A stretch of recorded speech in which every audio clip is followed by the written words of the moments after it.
राहुल गांधी पे जो substantial motion की बात हो रही है उसमें राजनीतिक संदेश ज्यादा है या संसदीय शुचिता की चिंता है? अब जो बातें यहाँ पर अजय जी कह रहे हैं कि उन्होंने तो सब तथ्यों के आधार पे उठाया है, तो फिर उन पे सब्सटेंशियल मोशन क्यों? आप सबको मेरा नमस्कार। हम सबको ज्ञात है कि देश की अधिकांश जनता राहुल गांधी जी को गंभीरता के साथ नहीं लेती है। किसी को अच्छा लगेगा, किसी को अच्छा नहीं लगेगा, लेकिन बात तो यही है, हमें इसे स्वीकार करना पड़ेगा। और उसका एक कारण है, मैं सांसद हूँ, लोकसभा में बैठी रहती हूँ और मैंने उनको सुना है, लोकसभा के भीतर भी और लोकसभा के बाहर भी। और अभी यह बजट सत्र में जो उनका कार्य था या उनका व्यवहार था, मैं कहूँगी निंदनीय तो नहीं, हास्यास्पद था। देखिए, जब हम लोकसभा के भीतर बोलें लीडर ऑफ ऑपोजिशन के हिसाब से या फिर बाहर बोले, तो मुझे लगता है कि आशा की जाती है, अपेक्षा की जाती है कि वह व्यक्ति बहुत तो दायित्ववान होगा और दायित्वपूर्ण तरीके से बातचीत करेगा। माफ़ कीजिएगा, लेकिन कहना चाहूँगी कि सड़क छाप भाषा का प्रयोग न करता हो और तथ्य और तर्क के साथ बोलता हो, प्रमाण के साथ बोलता हो, अपनी बात को पुष्टिकरण करता हो। लेकिन एक पर एक देखिए, बजट सत्र मैं अगर कहूँ नष्ट हो गया और हमारे संसाधन का हमारा समय ज़ाया हुआ तो गलत नहीं होगा। और लगातार ये जो राष्ट्रपति जी के अभिभाषण पर धन्यवाद प्रस्ताव था, उस समय जिस तरह का उन्होंने माहौल तैयार किया, कहीं ना कहीं लगता है कि उन्हें विकास से सख्त नफरत है, बिल पास होना देना नहीं चाहते हैं, बातें हो विकास पर यह नहीं चाहते थे। एक दूसरा मैं कह दूं, देखिए, मोशन ऑफ थैंक्स पर उन्होंने कुछ नहीं कहा। एक अप्रकाशित किताब को सामने लाकर मैं अगर कहूँ बखेड़ा खड़ा कर दिया तो गलत नहीं होगा। और दूसरा मैं आना चाहती हूँ, जब बजट सत्र की शुरुआत हुई तो ऐसा लग रहा था कि 1 बजे दिन में हम सब वहाँ विराजमान थे। 1 बजे दिन में, परसों की बात है, राहुल गांधी जी को भाषण देना था, कल की बात है। और उसके बाद ऐसा माहौल बना सब जगह कि लगा कि कुछ प्रोफाउंड, कुछ बड़ी बातें आएंगी, गंभीरता के साथ वो कुछ बातें कहेंगे और आपने उनको सुना। डेटा की बात कही, डेटा चोरी हो गई। अरे भाई, कभी तो देखिए कि हम किस मुकाम पर खड़े हैं आज, हमारा देश किस मुकाम पर खड़ा है, हमारा विजन क्या है, हमारा रोड मैप क्या है, हमने ये 10, 12, 15 वर्षों में हमारी क्या उपलब्धियां हुई हैं, किस क्षेत्र में हम कैसा कर रहे हैं, इस पर वाद विवाद चर्चा चल रही है। अगर माननीय वित्त मंत्री महोदया के बजट स्पीच के हर एक अंश पर वह अपनी बात रखते, तर्क और तथ्य के साथ बातचीत करते, तो मुझे लगता है कि हम सब उन्हें गंभीरता से लेते। लेकिन उन्हें जिस तरह की बातें कही, हास्यास्पद था। देखिए, मैं आपको कुछ उदाहरण देना चाहती हूँ।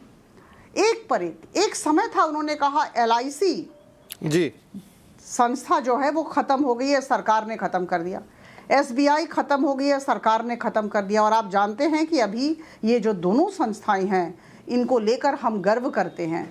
हजार लोगों के जीवन के ये मेरुदंड बने हुए हैं और बहुत अच्छा परफॉर्मेंस हो रहा है, प्रदर्शन हो रहा है। एक याद रखिए, एक पेगासस की बात उन्होंने उठाई थी। ऐसी चर्चा हुई कि सुप्रीम कोर्ट में जाना पड़ा और वहाँ उन्हें फटकार सुननी पड़ी। राफेल डील के साथ ऐसा ही हुआ, राफेल डील में भी उन्हें सुप्रीम कोर्ट ने डांट लगाई। तो मेरा ये कहना है कि जो भी बात बोलते हैं वो तथ्य और तर्क के साथ बोले, प्रमाण के साथ बोले। देखिए, एविडेंस बेस्ड स्टेटमेंट होने चाहिए। जो भी बोले, मैं अभी आपके साथ बातचीत कर रही हूँ, तो मुझे भी तथ्य और तर्क के साथ, प्रमाण के साथ अपनी बातें यहाँ रखनी होती है। मैं जो चाहूँ कह दूँ, ऐसा ना होना चाहिए। और अंग्रेजी में 2 अभिव्यक्तियाँ हैं, ज़रूर कहूँगी, हिट एंड रन और शूट एंड स्कूट।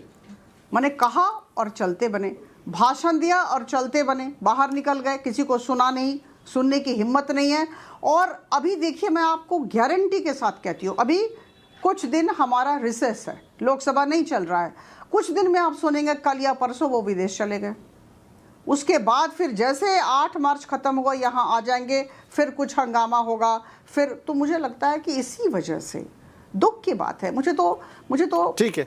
ठीक है, मुझे तो ऐसा लगता है कि ये जो जी। बहुत मेरी जो दोस्त हैं, मेरे जो कलीग्स हैं कांग्रेस में, उनको मेरी गुजारिश होगी उनसे कि वो ज़रा सा देखें, आत्मसमीक्षा करने की ज़रूरत है। 140 वर्ष की ये संस्था कांग्रेस, और देखिए अभी जो स्थिति है कांग्रेस की, दयनीय स्थिति है।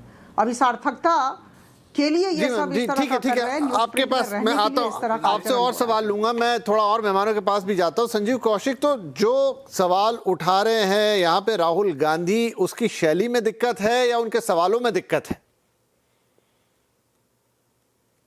अपराजिता जी बोल रही है कि राहुल गांधी विदेश चले जाते हैं। राहुल गांधी स्वयं चलाते हैं, सरकार चलाते हैं, या मोदी जी चलाते हैं? आंकड़े देख लीजिए एक बार उठा करके, मोदी जी साल में कितने दिन हिंदुस्तान में रहते हैं और राहुल गांधी कितने दिन रहते हैं हिंदुस्तान में।